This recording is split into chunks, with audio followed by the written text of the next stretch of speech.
I will call out Maggie Hughes again for, I guess, bringing on the conversation even more. I think that maybe initially I was a little surprised to see you, but I think that what you've done is definitely got all of us thinking and created a good environment for a good conversation to happen. So, Maggie, I'm sure it wasn't easy for you, but thank you for starting this ball rolling.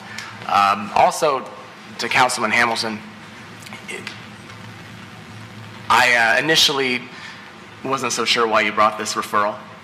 I had some speculations, but as I've thought about this over the past few weeks, I see why you're doing it, at least why I believe you're doing it. I believe you're doing it for the right reasons and with a good heart and a good mind, and because you care. I care too. And that's what makes this so difficult. 7 of us up here all care and all have our own views and outlook and backgrounds that we bring to this table. And that makes for interesting conversation out here, certainly behind closed doors. And it also makes it difficult when we are divided on an issue, and it appears we're divided on an issue again, this issue, as we were a year and 8 months ago, I believe, as somebody said. In August of 2016, I voted not to waive the attorney-client privilege because I strongly believed that it was the right thing for the city to not release that report at that time, not to waive for the privilege. I had very serious concerns about the employees who were given their honest interpretation and their honest facts of everything that had happened regarding the whistleblower situation and the other incidents that were brought forth at that time. And I worried that if we released the report, it would prohibit or make it difficult for someone in a future situation with a future city manager or future employee situation to have the confidence in the system that their rights, they could speak freely without facing retribution. I was about protecting the employees back then, as ironic as that may sound to some of you tonight. It wasn't about protecting Brian Kishnick. It's never been about protecting Brian Kishnick for me. When this happened, I'd known Brian for about 6 months. When I didn't have a friendship with Brian. We were certainly cordial, but for me it wasn't about protecting Brian, and never has been, never will be. So it's difficult for me to hear and to read that, you know, my vote was to protect Brian. My vote then was to protect the attorney-client privilege and the precedent in the city. I'm an attorney myself. I take that privilege very, very seriously. It does a lot of good things for everybody in this country, frankly. I sit here and I wonder, you know, are we doing the right thing if we release the report? Are we doing the right thing if we don't release the report? And I've heard arguments on both sides that are very strong and very passionate, and the difficult thing for me is I listen to all of them and I think, well, he's right or she's right. Of course, that makes sense.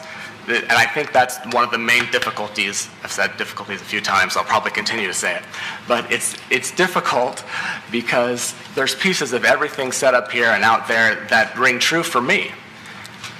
And I am, however, tasked with making a decision on behalf of the city, on behalf of the city employees and the residents. I want to address, just for a moment, Mr. Kulish's comment about watching. I did say that I would be watching and we would be watching City Manager Kishnick. And as it related to his action plan that was a public document and the allegations that were made public and that we learned about, we were watching. I wasn't admittedly watching for the type of behavior that occurred in Clawson or allegedly occurred in Clawson in March. That was not something that was on my radar. It was not something we were told to be watchful of.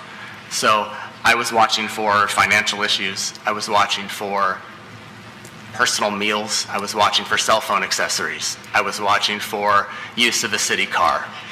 I was watching for proper reporting of accidents of a city car. Those are the things that I was watching for, and I believe that we all did continue to watch those things quite well. Allegations of a hostile and toxic work environment.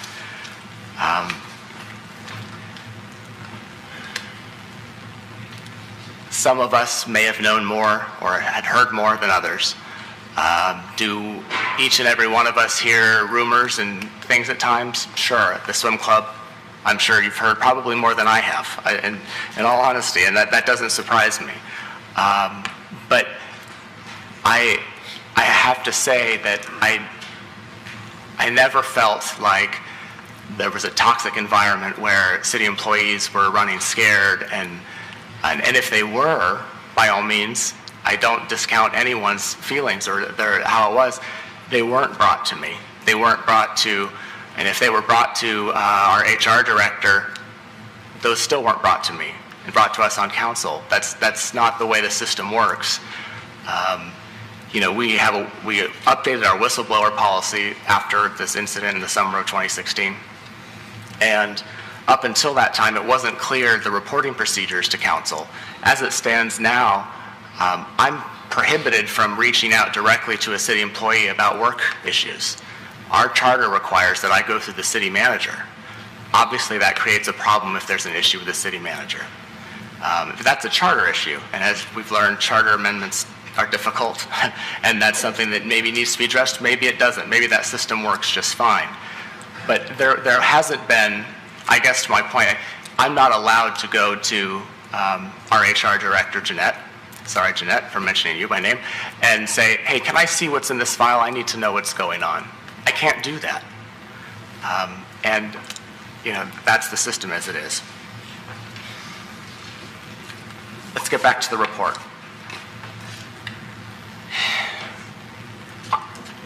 I completely understand why people want to see this report.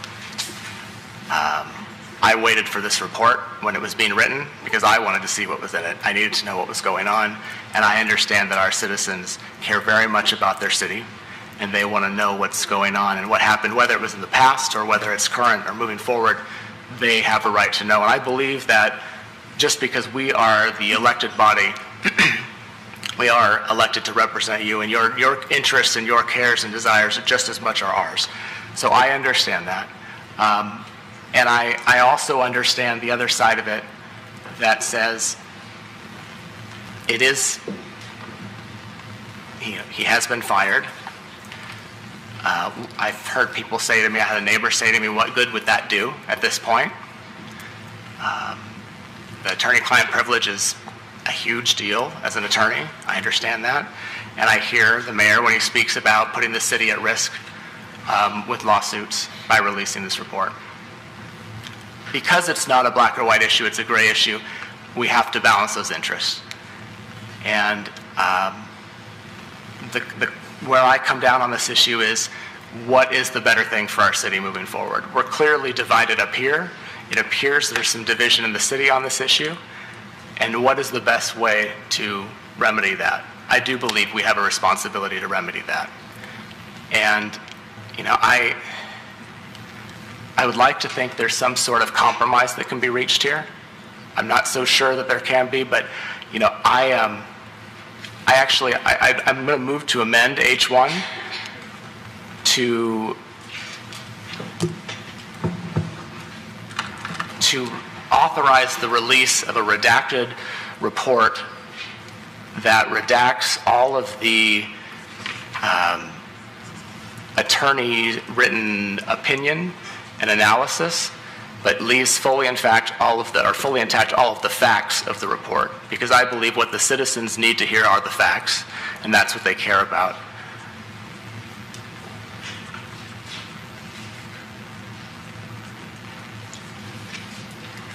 I just have to think how to word that. I'll support that to get it on the table for discussion.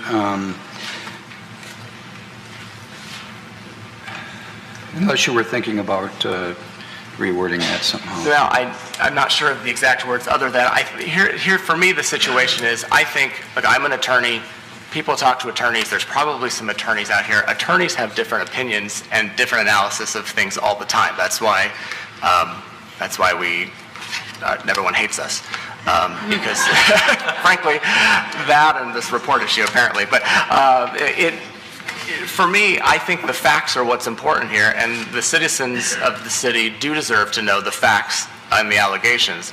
I believe, I've reviewed the report again recently, and I believe that it can be redacted to show the facts. What I don't think needs to necessarily be divulged, and maybe would protect the integrity of the attorney-client privilege somewhat in my mind, is the maybe what Councilman Henderson referred to as the innuendo, or the actual attorney work product of him at the analysis. I think that we have a very smart and educated electorate and citizen group, and if they could see all of the facts as presented in this report, they could take and research the statutes and the codes and the charter to know exactly what the issues were or weren't based on the facts.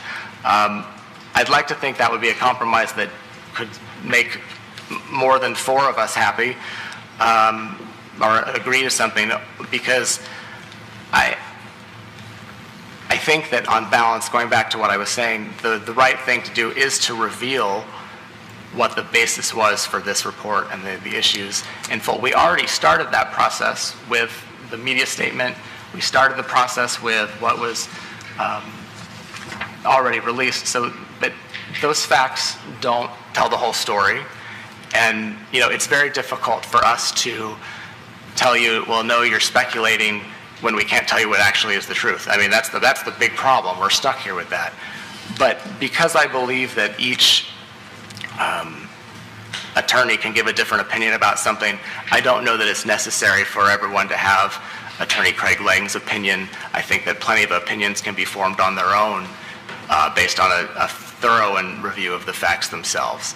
I think that would satisfy not everyone, but I think it would go a long way towards healing the city and providing the transparency of the facts, which are what the key issue is. You know, I was doing some research earlier today, and you know, this isn't necessarily a FOIA issue, but it is in a sense. And you know, the Supreme Court has said that the basic purpose of FOIA is to ensure an informed citizenry, vital to the functioning of a democratic society, needed to check against corruption and to hold the governors accountable to the governed.